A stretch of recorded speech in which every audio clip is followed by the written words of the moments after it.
There are some calls that are obvious. That doesn't make them any less significant. Citing the insurrection at the U.S. Capitol last week that left 5 people dead and our democracy shaken, New England Patriots coach Bill Belichick announced Monday that he will not accept the Medal of Freedom. While putting country first might not seem particularly noble, it's more than NFL owners in the league have done.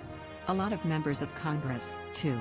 I am an American citizen with great reverence for our nation's values, freedom and democracy, Belichick said in a statement, reported by ESPN's Adam Schefter. Belichick is one of the shrewdest coaches there is, with 6 Super Bowl titles to prove it. He has another 2 from his days as a defensive coordinator with the New York Giants. He had to know both that President Donald Trump was trying to use the Medal of Freedom presentation as a smokescreen, and that his reputation would never recover if he went along with it. Imagine trying to explain himself to his players, about 70% of whom are black.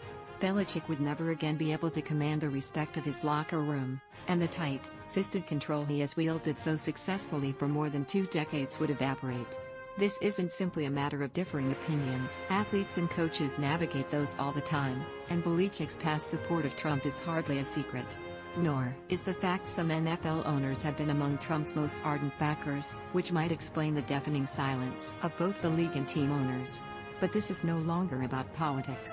The invasion of the Capitol on Wednesday, and the reluctance of some of our leaders to condemn it, has damaged the very foundation of this country. Opinion: Annika Sorenstam.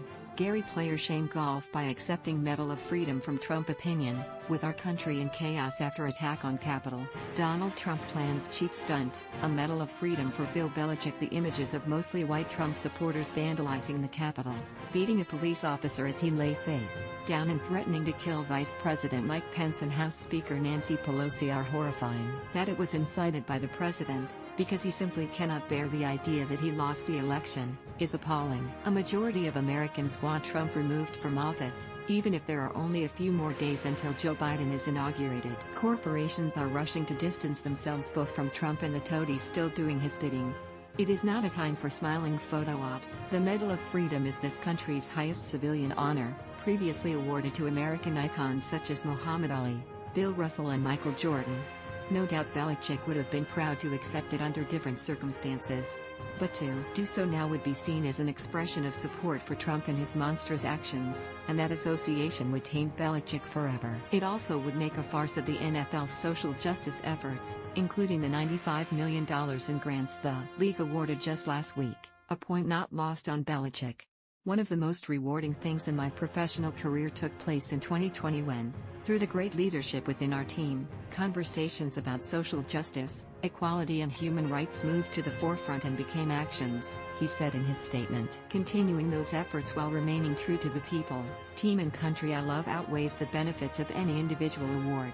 Belichick is not a man of many words, but with this principled stand, he spoke volumes. If only others, in the NFL, in Congress, had the courage to do the same. Follow USA Today sports columnist Nancy Armour on Twitter @Narmer.